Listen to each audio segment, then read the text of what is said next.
Hi friends, இன்றைக்கி என்ன topic பார்க்க போகிறோன்னா பாவகை அழகிடுத்தல்.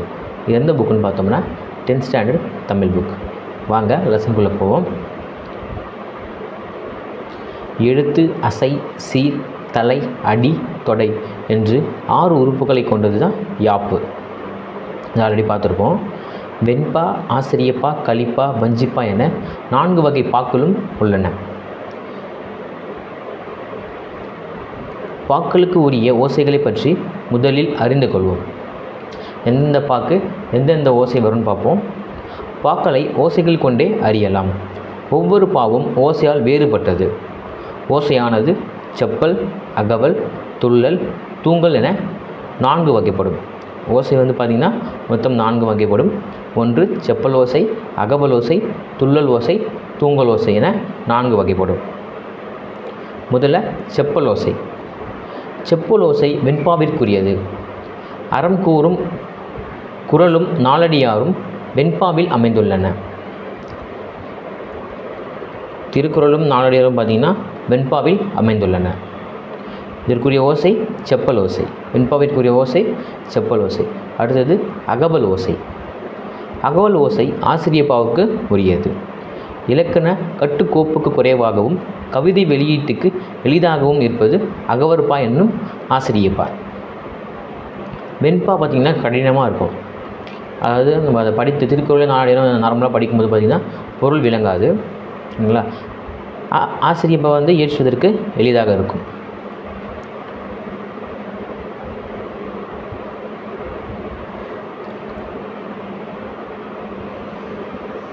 அகவலோசை கண்டினியூஷன். சங்க இலக்கியங்களும் சிலப்பதிகாரம், மணிமேகலை, பெருங்கதை ஆகிய காப்பியங்களும் அகவற்பாவில் அமைந்தவை. இதெல்லாம் பார்த்திங்கன்னா படிப்பதற்கு எளிமையாக இருக்கும். இந்த திருக்குறள் நாலடியாரும் பார்த்திங்கன்னா அவ்வளோ பொருள் விளங்காது. அடுத்தது துள்ளல் ஓசை. செய்யுளில் இடையிடையே உயர்ந்து வருவது துள்ளல் ஓசை.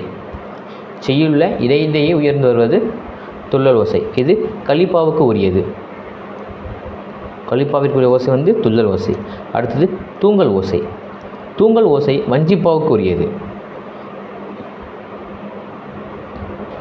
அடுத்தது பாவகைகள்.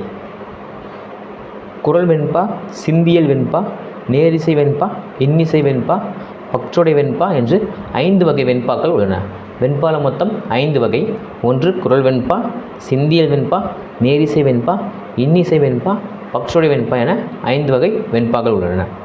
அடுத்தது நேரிசை ஆசிரியப்பா, இணைக்குறள் ஆசிரியப்பா, நிலைமண்டல ஆசிரியப்பா, அடிமண்டல ஆசிரியப்பா என்று ஆசிரியப்பா 4 வகை. வெண்பா பார்த்திங்கன்னா 5 வகை இருக்குது. ஆசிரியப்பாவின் வகை 4. அதுதான் நேரிசை ஆசிரியப்பா, இணைக்குறள் ஆசிரியப்பா, நிலைமண்டல ஆசிரியப்பா, அடிமறி மண்டல ஆசிரியப்பா என்று 4 வகை ஆசிரியப்பாக்கள் உள்ளன. இப்போ வெண்பாவிற்கும் ஆசிரியப்பாவிற்கும் உள்ள வேறுபாடு என்னென்னு பார்ப்போம். முதல்ல ஓசை. வெண்பாவிற்கு எப்படி இருக்கும், ஆசிரியப்பாவிற்கு எப்படி இருக்கும்? ஓசை பார்த்திங்கன்னா வெண்பாவிற்கு செப்பல் ஓசை பெற்று வரும். ஆசிரியப்பாவில் அகவல் ஓசை பெற்று வரும். சீர் ஈற்றடி முச்சீராகவும் ஏனைய அடிகள் நாற்சீராகவும் வரும். ஈற்றடி முச்சீராகவும் ஏனைய அடிகள் நாற்சீராகவும் வரும். ஈரசீர் வெண்சீர் மட்டுமே பயின்று வரும்.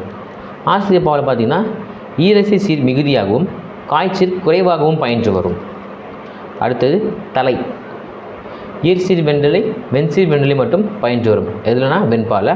ஆசிரியப்பால பார்த்திங்கன்னா ஆசிரிய தலை மிகுதியாகவும் வெண்டலை, கலித்தலை ஆகியவை விரவியும் வரும். அடுத்தது அடி. 2 அடி முதல் 12 அடி வரை அமையும். வெண்பா பார்த்திங்கன்னா 2 அடி முதல் 12 வரை அமையும். 12 அடி வரை அமையும். கலிவெண்பா 13 அடிக்கு மேற்பட்டும் வருமா. கலிவெண்பா பார்த்திங்கன்னா 13 அடிக்கும் மேற்பட்டு வரும்.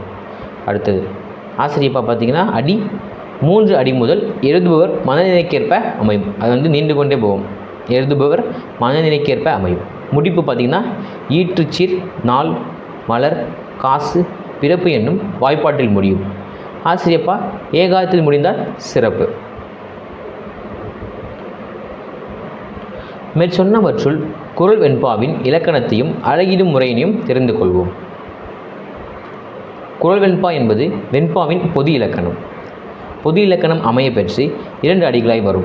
குரல் வெண்பா பொது இலக்கணம் அமைய பெற்று 2 அடிகளாய் வரும். முதலடி பார்த்திங்கன்னா 4 சீராகவும் இரண்டாம் அடி 3 சீராகவும் வரும். எடுத்துக்காட்டு பார்த்திங்கன்னா திருக்குறள். முதல் அடி பார்த்திங்கன்னா 4 சீரில் இருக்கும், இரண்டாம் அடி 3 சீராகவும் வரும். அதுக்கு முன்னாடி யாப்போசை தரும் பாவோசை. செப்பல் ஓசை வந்து பார்த்திங்கன்னா இருவர் உரையாடுவது போன்ற ஓசை. அகவல் ஓசை ஒருவர் பேசுதல் போன்ற சொற்பொழிவாற்றுவது போன்ற ஓசை. துள்ளல் ஓசை கன்று துள்ளினார் போல சீர்தோறும் துள்ளி வரும் ஓசை, அதாவது தாழ்ந்து உயர்ந்து வருவது தான் துள்ளல் ஓசை. தூங்கல் ஓசை சீர்தோறும் துள்ளாது தூங்கி வரும் ஓசை தூங்கல் ஓசை, தாழ்ந்தே வருமா இது. இது எதுன்னு பார்த்தீங்கன்னா எந்த நூல் பார்த்தீங்கன்னா யாப்பதிகாரம், புலவர் குழந்தை. அடுத்தது அலகிடுதல். செய்யுளில் சீரை அசைப்பிரித்து நேரசை நிறையசை என்று பகுத்து காண்பதை முன்னாடியே பார்த்துருப்போம் ஆல்ரெடி. எப்படி சீர் பிரித்து. அலகிடுதல் என்பது சீரை பிரித்து அசை பார்த்து அசைக்கேற்ப வாய்ப்பாடு காணுதல். இப்போ இந்த திருக்குறள் தான் பிரிக்க போகிறோம். உலகத்தோடு ஒட்டா ஒழுகல் பல கற்றும் கல்லார் அறிவிலாதார். முதல்ல உலகத்தோ, இது எப்படி பிரிப்போம், நிறைய வாய்ப்பாடு பார்த்துருப்போம் எந்தெந்த இதுவில் பிரிக்கணும் அப்படின்னு. முதல்ல உல, அதாவது இருகுறில் வந்தால் அது நிறையசை. அடுத்தது ஒரு குறில் ஒரு ஒற்று வந்தால் அதுவும் நேர். அடுத்தது ஒரு நெடில் மட்டும் வந்தாலும் அதுவும் நேர். இப்போ வாய்ப்பாடு பார்ப்போம்.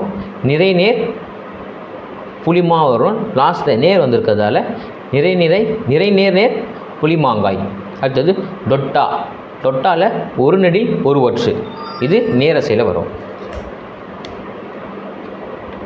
அடுத்தது ஒரு குறில், இதுவும் நேர் நேர் தேமா.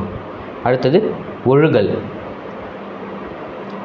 இருகுறில் ஒரு குறில் ஒரு நெடில் இருக்கிறதால இது நிறை. அடுத்தது ஒரு குறில் ஒரு ஒற்று, இது நிறை நேர் புளிமா. பல கற்றும் இருகுறில் ப்ளஸ் ஒரு குறில் ஒரு ஒற்று, திரும்பவும் ஒரு குறில் ஒரு ஒற்று, இது நிறை நேர் புளிமாங்காய். அடுத்தது ஒரு குறில் ஒரு ஒற்று. அடுத்தது ஒரு நெடில் ஒரு ஒற்று, இது நேர் தேமா. அடுத்து அறிவிழா, 2 குறில் அரி, விழா ஒரு குறில் ஒரு நெடில் நிறை, இது கருவிலம். அடுத்தது தார் நேர் வந்தால் கடைசியில் 4 என்று முடியும்.